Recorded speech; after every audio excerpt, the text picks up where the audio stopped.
Hey, I'm here again to put a spotlight on some games I've been playing over the last month or so. I try to do a video like this every once in a while just to kind of document what I've been playing recently, but also to put the call out to you and ask you, what have you been playing lately? I really like checking out new stuff and playing demos and just seeing what people are creating, so if you have a game that you want to recommend or just talk about, leave a comment and let's talk about some games. Anyway, from the end of December until today, I've pretty much been playing two games for the most part, Vampire Survivors and Elden Ring. I think that enough has been said about these games for the most part. They were on a lot of year-end lists and people have kind of talked the topic to death, but if you haven't tried either of them, I do think that they are worth the hype that's surrounding them, and they're pretty good games.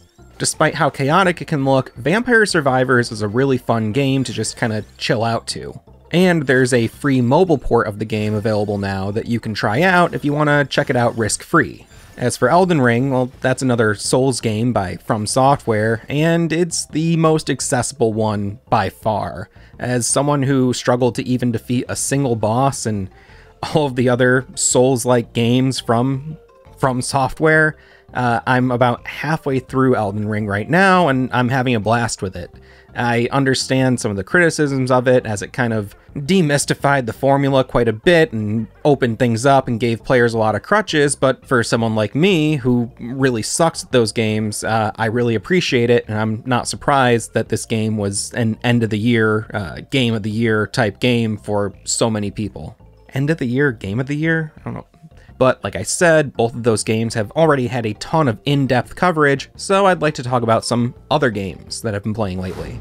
GRIME is a Metroidvania-style action RPG with Souls-like influences. The game was developed by the Israeli studio Cloverbyte, and it was released in August of 2021 to generally favorable reviews. The game was lauded for its art direction and overall design, and I was pretty excited to receive a review copy of the game in advance of its Colors of Rot DLC. While the game follows all the conventions of the genres that it falls under, it does so with great skill and a clear understanding of what makes for a solid gaming experience within the Metroidvania and kind of Souls-like realm. Plays great, looks great, sounds great, and the only issue for me is that I'm not very good at games like this, and it takes me forever to make any significant progress in them. Like I said, we got a copy of the game in advance of the Colors of Rot DLC, and I don't think I've been able to get far enough to experience any of that DLC content, but looking at the videos and the trailer, it looks awesome, and I really like this game so far, but again, I'm just not very good at it. Still, I'd recommend this game to anyone who likes stuff like Blasphemous or Salt and Sanctuary. Togges is a game that claims to be about spreading and stacking adorable cubes. The cubes are the Togges. It's basically a puzzle platformer, and you can get it on pretty much every modern platform. It was developed by the Brazilian studio Regular Studio, and it was published by Thunderful Publishing, who gave us a review copy of the game to check out. I was pretty stoked for this game, and I was hoping it would provide a sort of nostalgic experience, maybe something more akin to like the GameCube or Wii era. It did tap into that vibe for me, but unfortunately, I was super confused by this game. It felt like there was a ton of setup and tutorial at the top, and then by the time I was unleashed and ready to explore on my own, I didn't really understand what I was supposed to do. This could be more of an issue with me than with the game, but looking at other reviews, it seems like generally the directives and mechanics were kind of confusing and inconsistent for a lot of other players, so I don't know. I'm pretty split on this one. I want to enjoy it, but it just didn't click with me. But there is a free demo available on Steam, so if it looks interesting to you, just go check it out. The Hong Kong Massacre came out in January of 2019, and I can't believe it took me 4 years to get around to trying it. Basically, it's like Hotline Miami mixed with Max Payne, poured over a gritty Chinese action movie. The game makes ample use of these bullet time and shoot dodge mechanics that feel pretty similar to Max Payne 2, and the overall control scheme, one-hit deaths, and top-down perspective make it feel a lot like Hotline Miami. but the whole thing is presented with so much style that it doesn't really feel super derivative. There is a story here. The protagonist is being interrogated and recounting the tale of how he wound up where he is, but that's really all secondary to the action and the visuals for me. I love how the game looks. The use of shadows and lighting create these really immersive levels, and it's super satisfying to just crash through doors and windows and strategically take out groups of enemies. I think you can tell just by looking at this game if you'd be into it or not, but I'd definitely recommend it. Pulse Day is a tower defense beat-em-up, which is being developed by a solo dev who is a self-described shut-in or hikikomori who has rarely left his home in the last 10 or so years. The game is directly inspired by his life experiences, with a diverse cast of enemies attempting to break into the room of the game's protagonist. That protagonist has created a robot to help defend himself, and you mostly play as that robot.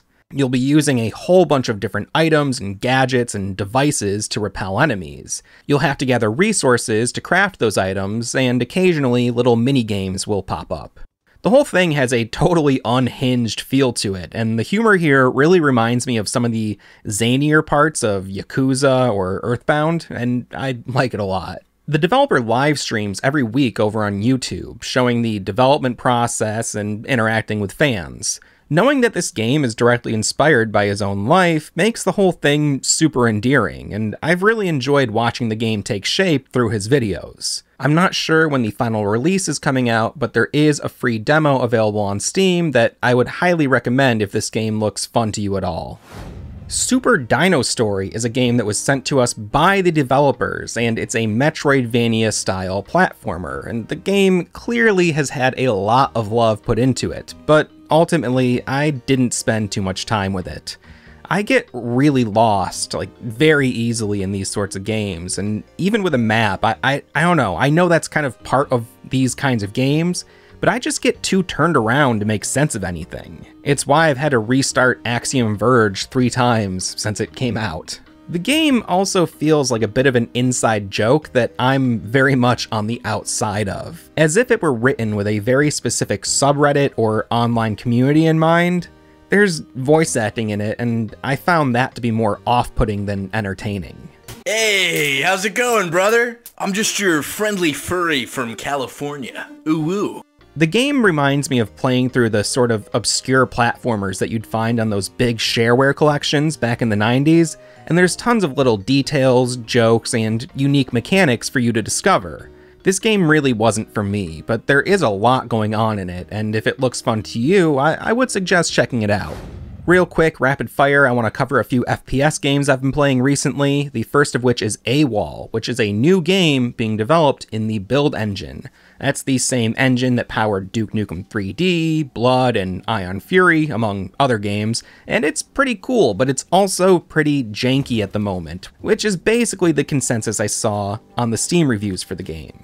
A.W.O.L is free on Steam, so I can't really complain, but if you're the type of player who can overlook some jankiness and just have fun with an old school FPS, go download A.W.O.L.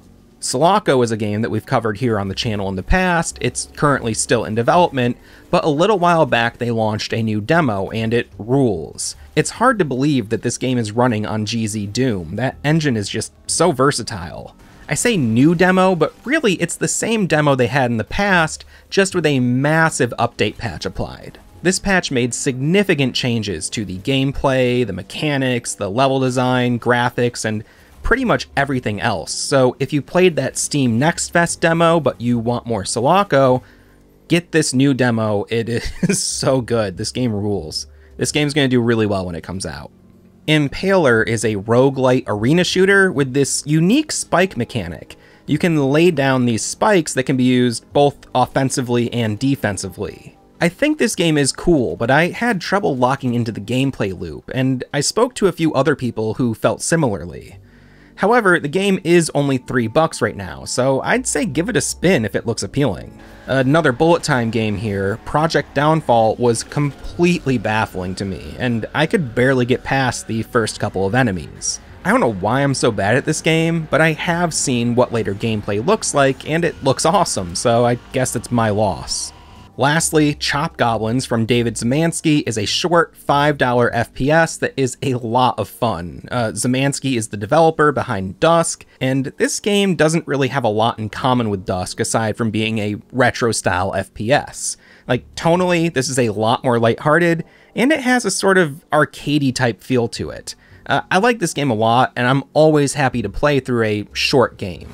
Moving away from the FPS games, there's 3 more titles I want to cover real quick before I get out of here, the first one being Brotato. This game was recommended to me either on the Hidden Machine Discord or in the chat during a live stream somewhere, but either way, this game is very similar to Vampire Survivors, except that you have more control over where you're firing.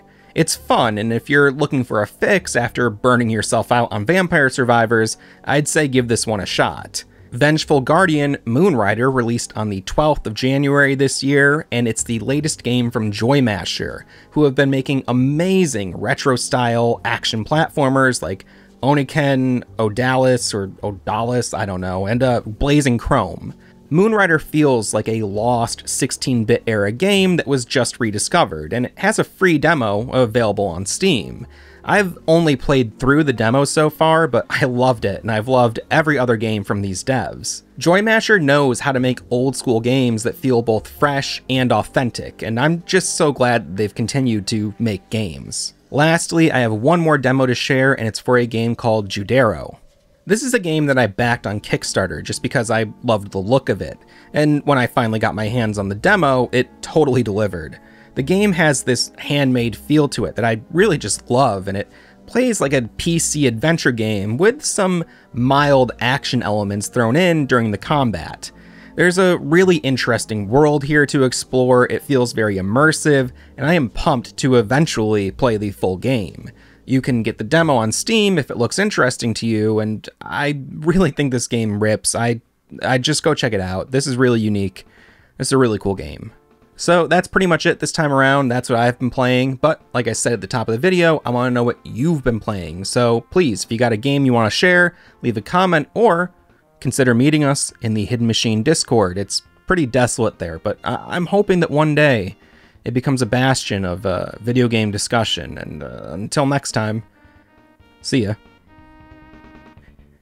Super hunched over.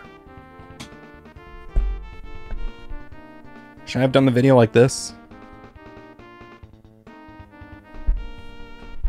Need better mic placement for my posture next time.